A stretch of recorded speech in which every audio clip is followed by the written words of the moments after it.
제51편 다윗의 시. 인도자를 따라 부르는 노래. 다윗이 밧세바와 동침한 후 선지자 나단이 그에게 왔을 때,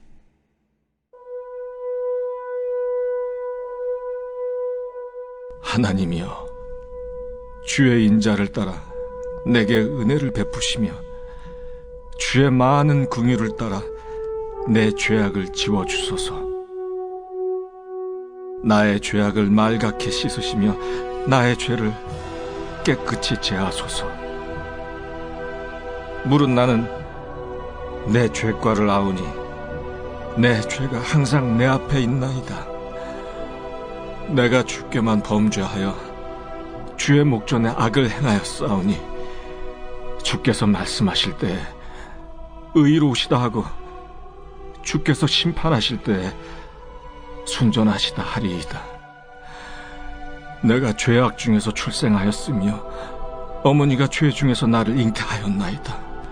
보소서, 주께서는 중심이 진실함을 원하시오니 내게 지혜를 은밀히 가르치시리이다. 우슬초로 나를 정결하게 하소서. 내가 정하리이다. 나의 죄를 씻어주소서. 내가 눈보다 희리이다. 내게 즐겁고 깊은 소리를 들려주시사 주께서 꺾으신 뼈들도 즐거워하게 하소서.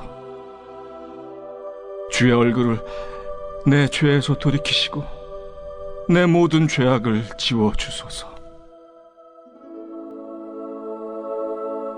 하나님이여, 내 속에 정한 마음을 창조하시고 내 안에 정직한 영을 새롭게 하소서. 나를 주 앞에서 쫓아내지 마시며 주의 성령을 내게서 거두지 마소서. 주의 구원의 즐거움을 내게 회복시켜 주시고 자원하는 심령을 주사 나를 붙드소서. 그리하면 내가 범죄자에게 주의 도를 가르치리니 죄인들이 주께 돌아오리이다. 하나님이여, 나의 구원의 하나님이여, 피 흘린 죄에서 나를 건지소서. 내 혀가 주의 의를 높이 노래하리이다. 주여, 내 입술을 열어주소서. 내 입이 주를 찬송하여 전파하리이다. 주께서는 제사를 기뻐하지 아니하시나니 그렇지 아니하면 내가 드렸을 것이라. 주는 번제를 기뻐하지 아니하시나이다.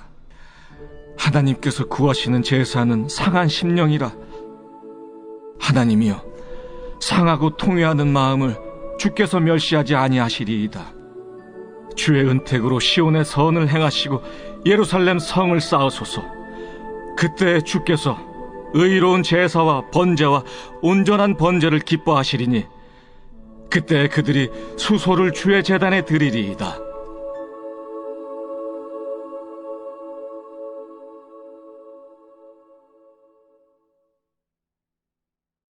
다윗이 밧세바에게 넘어진 후 선지자 나단은 다윗을 찾아가 그가 하나님 앞에서 심각한 죄를 범했음을 지적했다. 다윗은 더 이상 교만하지 않고 하나님 앞에서 즉각적으로 회개했다. 당시 그의 고통스러운 회개의 과정을 보여주는 기도문이 바로 시편 51편이다. 즉 시편 51편은 다윗이 남긴 그의 처절한 참회록인 셈이다. 내가 죄악 중에서 출생하였으며 어머니가 죄 중에서 나를 잉태하였나이다. 보소서, 주께서는 중심이 진실함을 원하시오니 내게 지혜를 은밀히 가르치시리이다. 우슬초로 나를 정결하게 하소서. 내가 정하리이다. 나의 죄를 씻어 주소서. 내가 눈보다 희리이다. 내게 즐겁고 기쁜 소리를 들려 주시사 주께서 꺾으신 뼈들도 즐거워하게 하소서. 주의 얼굴을 내 죄에서 돌이키시고 내 모든 죄악을 지워 주소서. 하나님이여, 내 속에 정한 마음을 창조하시고 내 안에 정직한 영을 새롭게 하소서. 나를 주 앞에서 쫓아내지 마시며 주의 성령을 내게서 거두지 마소서. 다윗은 그의 참회록에서 처절하리만큼 그 자신 속에 숨겨져 있는 무서운 죄악들을 고백하고 있다.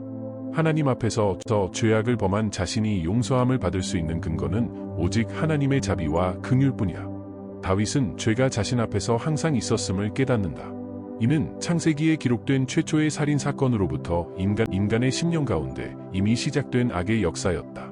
카인이 동생 아벨을 죽이는 죄를 범하기 전에 하나님께서는 카인에게 이미 이것을 경고하셨다.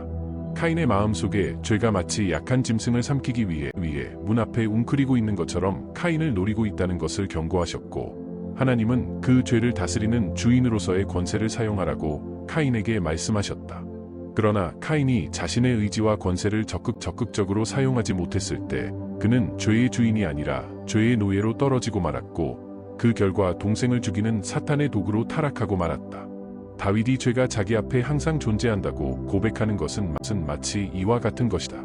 밧세바에 대한 유혹이 짐승처럼 다윗의 마음속에 들어와 그를 넘어뜨리려고 했을 때 다윗이 적극적이고 능동적으로 대적하지 못했음을 의미한다. 다윗이 죄의 권세에 자신을 수동적으로 끌려가도록 방치했을 때 악의 권세는 다윗의 심령을 조금씩 갉아먹기 시작했고 그의 전 인격을 하나님 앞에 넘어지게 만들었던 것이다. 다윗은 죄 자체에 대해 하나님의 거룩한 분노로 그것을 저주하고 싫어한 것이 아니라 정반대로 육체가 요구하는 욕망과 쾌락 자체를 마음껏 즐긴 것이다.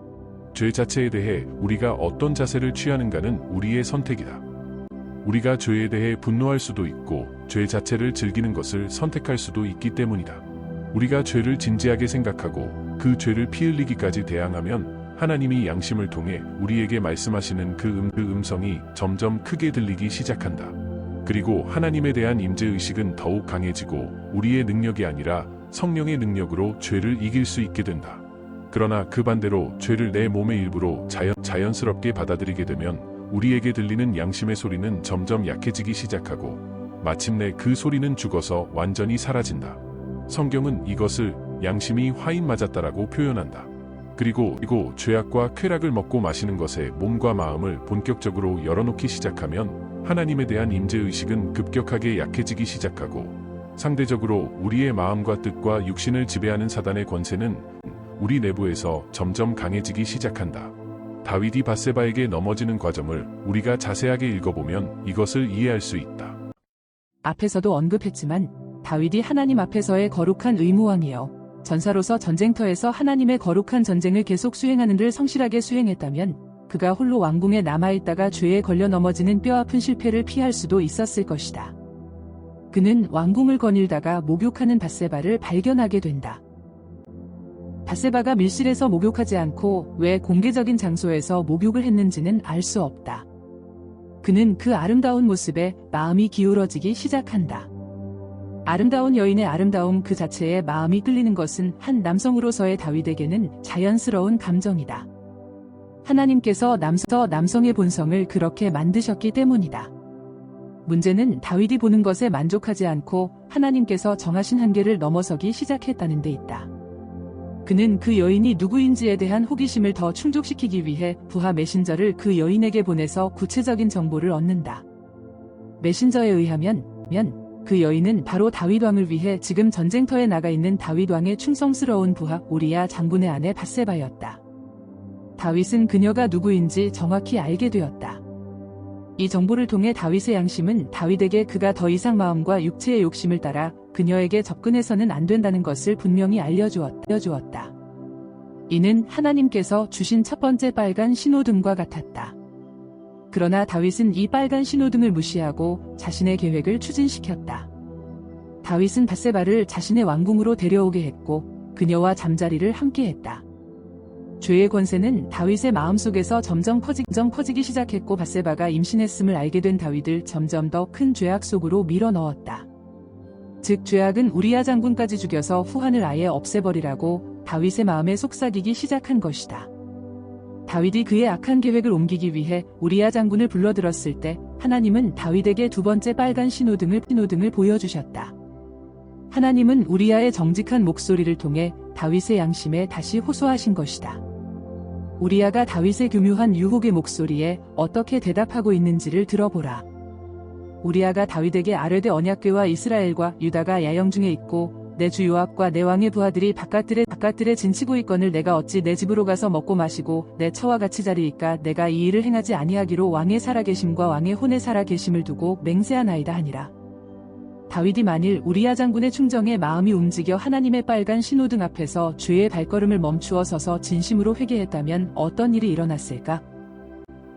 아마도 우리야 장군까지 죽임으로써 다윗 집에 임한 무서운 그 저주의 심판은 최소한 피할 수 있었을 것이다. 훗날 다윗이 비록 철저한 회개를 통해 하나님께 용서를 받았지만 혹독한 죄의 대가까지 그냥 면제받은 것은 아니었기 때문이다. 우리가 죄의 유혹을 받기 시작할 때 하나님께서 항상 양심의 소리를 통해 우리에게 경고하시는 분이시다. 양심의 소리는 우리가 더 이상 죄를 허락해서는 안 된다는 빨간 신호등이다. 양심의 소리는 항상 우리에게 이렇게 경고한다. 안 됩니다. 멈추십시오. 더 이상 나가지 마십시오. 위험합니다. 이러한 영적 경고를 무시하고 계속 죄를 범하면 우리의 인격은 더러운 마음과 거짓된 영에 사로잡혀 죄의 노예로 전락한다. 이때가 사탄이 우리 가운데 승리를 거두는 순간이고 하나님의 영광이 무너지는 시점이다. 그러므로 매 순간마다 하나님 앞에 멈추어 서서 내 안에 있는 더러운 죄의 흔적을 찾아내고 하나님 앞에 수시로 회개하는 것이 얼마나 중요한 일인가? 다윗이 그의 회개의 과정을 통해 기도하면서 가장 두려워했던 것은 자신의 죄로 인해 하나님의 임재가 자신으로부터 떠나는 것이었다. 그리고 자신에게 임한 성령의 기름 부으심이 죄악 때문에 거두어지는 것을 그는 매우 두려워했다. 다윗은 시편 51편에서 이렇게 기도했다. 하나님이여 내 속에 정한 마음을 창조하시고 내 안에 정직한 영을 새롭게 하소서. 나를 주 앞에서 쫓아내지 마시며 주의 성령을 내게서 거두지 마소서. 다윗이 성령의 임재에 대해 구체적으로 깨닫게 된 것은 양치기 소년 시절이었다. 다윗은 사울왕의 곁에서 수금을 타는 직분을 얻고 그를 섬기게 되었을 때 사울왕에게 임한 악한 영이 왜 임하게 되었는지 나중에야 알게 된다. 그것은 바로 사울왕의 불순종 때문이었다. 사울왕은 하나님의 의에 40세의 기름 부으심을 받아 왕이 되었지만 그가 2번씩이나 하나님께 불순종의 죄를 범하자 하나님의 임재가 마침내 그를 떠나게 된다. 첫 번째는 사울왕이 블레셋과의 전쟁을 앞두고 있었을 때 사무엘이 늦게 도착함에 따라 백성들이 기다리다 지쳐 자신의 곁을 떠나기 시작하자 너무 조급한 나머지 제사장 사무엘 대신 하나님의 은혜를 구하는 제사를 드리게 됨에 따라 하나님의 진노를 사게 된다. 3상 13시 13분-14. 두 번째는 아말렉과의 전쟁을 수행하는 과정에서 백성들의 비율을 맞추기 위해 양과 소를 진멸하지 않고 백성들에게 주기 위해 하나님의 말씀에 불순종했을 때 하나님은 사울왕을 선택했음을 후회하시게 된다. 다윗은 사울왕의 계속된 불순종이 하나님께 버림받게 되는 결정적인 이유가 되었음을 알게 되었다. 그리고 그 죄의 결과로 하나님의 성령이 사울을 떠나고 대신 악한 영이 그에게 임하는 것을 보게 된 것이다. 다윗은 하나님께서 사울 대신 자신을 선택하셔서 성령을 부어주셨을 때 자기에게 임한 성령의 능력이 어떤가를 실제적으로 체험한다. 그 능력은 악신이 들린 사울왕을 위해 자신이 수금을 탈 때 악신을 쫓겨나가는 것으로 입증되었기 때문이다. 다윗은 자신의 불순종으로 인해 사울왕처럼 하나님께 버림을 받고 비참한 인생으로 끝마치기를 결코 원치 아니했다. 그는 자신 속에 있는 불순종과 거역의 영을 심각하게 의식하며 하나님 앞에 설 수 없는 더러운 죄인임을 인식한 것이다. 하나님께 용서함을 받고 자신 속의 치유와 회복이 일어나기 위해서는 오직 상한 심령으로 깊은 회개 가운데 하나님 앞에 엎드리는 길밖에 없음을 다윗은 뼈저리게 깨닫게 되었다. 그러므로 그는 다음과 같이 고백한다. 주께서는 제사를 기뻐하지 아니하시나니 그렇지 아니하면 내가 드렸을 것이라. 주는 번제를 기뻐하지 아니하시나이다. 하나님께서 구하시는 제사는 상한 심령이라. 하나님이여 상하고 통회하는 마음을 주께서 멸시하지 아니하시리이다. 시 51, 16-17. 다윗은 자신 속에 오랜 세월 숨겨져 있던 골리앗과 사울의 존재를 생생하게 목격한 것이다. 다윗의 내면 세계 속에 거인 골리앗의 존재가 여전히 살아있어 바세바를 그렇게 대했다면 우리 속에도 그 골리앗은 지금도 숨겨져 있다고 보는 것이 정확할 것이다. 골리앗의 존재는 우리 속에 있는 교만이고 힘과 권력만을 의지하고 사랑하는 세속적인 마음이다.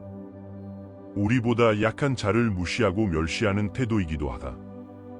이것은 우리 자신도 의식하지 못하는 사이에 다른 이에게 긍휼을 베풀기를 원하시는 하나님의 마음을 대적하게 만든다. 그리고 하나님이 우리에게 주신 재능과 재물과 권세를 우상으로 숭배하게 만든다. 그 결과로 우리는 하나님의 나라를 위해 그것들을 사용하는 대신 우리 자신의 왕국을 세상 가운데 구축하고 자기 자신의 영광만을 추구하게 되어 결국 우리의 영혼을 파괴하게 된다는 것이다. 또한 다윗 속에 우리아를 향해서 사울의 영이 살아 부활하고 있었다면 우리 속에도 그 사울의 영은 여전히 존재한다. 사울의 영은 불순종과 거역의 정신이며 시기와 질투와 죽음의 영이다. 이 정신은 우리로 하여금 하나님의 이름으로 일하지만 하나님의 말씀을 거역하게 만든다. 교회 공동체 안에서 예수 그리스도의 이름으로 신앙생활을 하고 있지만 자기 속에 있는 시기와 질투와 분노에 사로잡혀 다른 이를 끊임없이 비판하고 정죄하는 악한 영향력이 바로 사울의 정신이다. 우리 안에 있는 사울은 우리로 하여금 우리가 사랑해야 하는 가장 가까운 이들을 끝없이 괴롭게 하고 파괴하고 죽이는 사악한 힘으로 지금도 역사하고 있다. 이제는 우리가 하나님 앞에서 다윗의 참회록이 아니라 우리 자신의 참회록을 써야 할 시점이다. 참된 치유와 회복은 참된 회개를 발판으로 일어난다. 우리가 하나님 앞에서 하나님의 사람으로 거듭날 수 있는 길은 오직 회개뿐이며 십자가를 통한 하나님의 긍휼뿐이다. 우리의 죄성을 직시하는 깨달음이 회복의 첫 발걸음이고 우리가 하나님께 드리는 깊은 회개만이 우리가 살 길이다. 우리가 다음과 같은 진솔한 고백으로 주님 앞에 설 수 있을 때 치유는 우리 안에서 일어나기 시작할 것이다. 하나님, 그렇습니다. 제가 바로 그 사울입니다. 하나님, 제가 바로 그 골리앗입니다. 저를 치유해 주옵소서.